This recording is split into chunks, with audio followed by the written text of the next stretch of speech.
ये है सशक्त प्रदेश और आप देख रहे हैं एसपी न्यूज 24 सच की आवाज।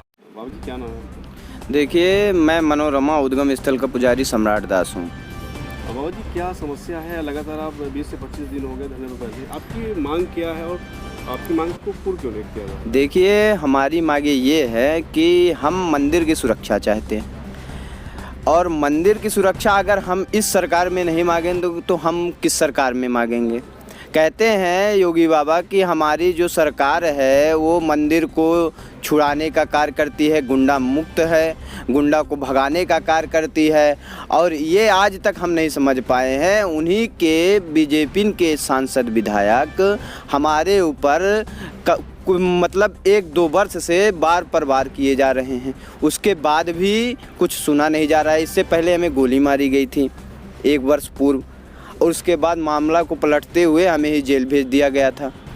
कहती थी वहाँ के प्रशासनिक अधिकारी और प्रशासन कि आप स्वयं अपने ऊपर गोली चलवाए हैं। कोई छोटा सा बच्चा भी इसको देख करके कह सकता है कि मैं सीने पे तो गोली किसी को फंसाने के लिए खाऊंगा नहीं, है ना। तो उसके बाद भी वहाँ के जो प्रशासनिक अधिकारी हैं वो ऐसा कुछ बना करके फर्जी आईडियो के तहत हमको जेल भेज दिया। अब इस बार हमारे साथ 4 अक्टूबर को एक घटना हुई जिसका वीडियो साक्ष्य है, जिसमें 25 से 30 लोग वहाँ के जो अमर सिंह हैं, गुंडे प्रवृत्ति के हैं, उनके ऊपर कौन है ये? वहाँ के ग्राम प्रधान है, उनकी वाइफ ग्राम प्रधान हैं। तो उनको एक केसरगंज के सांसद बृजभूषण शरण सिंह का सह प्राप्त है। अभी मैंने 2-4 दिन पहले उनके साथ उनकी फ़ोटो भी देखी थी और इसके बाद बृजभूषण कहते भी हैं हम राम भक्त हैं और जो अगर ये राम भक्त नहीं हैं वो क्या यहाँ कहते हैं कि अभी किसी से उनका एक मतलब कोई विपक्षी पार्टी वाला बोल रहा था कि राम यहाँ जन्मे ही नहीं, अयोध्या में राम का जन्म हुआ ही नहीं। तो उसके उपलक्ष्य में बृजभूषण बोलते हैं कि क्या उस समय वो पैदा हुए थे कि वो जानते हैं कि कौन है कौन नहीं है।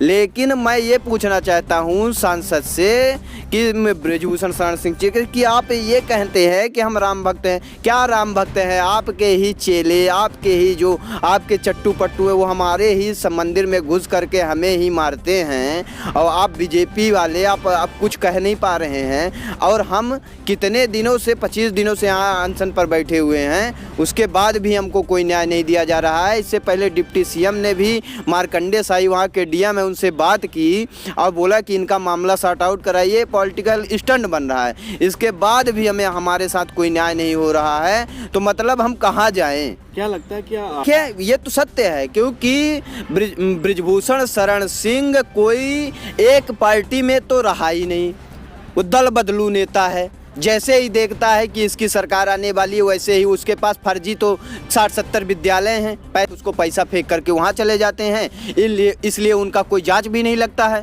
जो मामला आपका है वो कितने बीघे जमीन का मामला है? देखिए, हमारे मंदिर की 120 बीघा जमीन है जो 1857 से तपस्वी छावनी से रिलेटिव है। वो वहाँ से साधु संत हमेशा जाते आते रहे हैं। उसके बाद भी हमारे साधु संतों को परेशान किया जाता था। जब से हम लोग आए हैं तो उसको हम अपने किसी तरीके से उसको छुड़वाए थे। इसके बाद हमारे साथ ये घटना हुई जिससे हमें वहाँ से आना पड़ा यहाँ इको गार्डन धरना स्थल पर।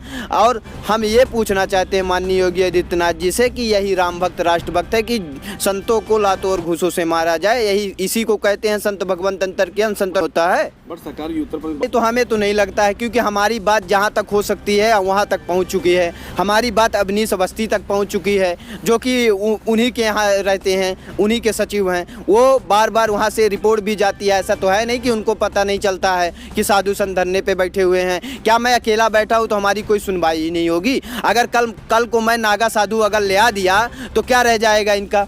है उनमें तो इनकी ही बदनामी होगी ना। मैं नहीं चाहता हूँ कि इनकी बदनामी हो।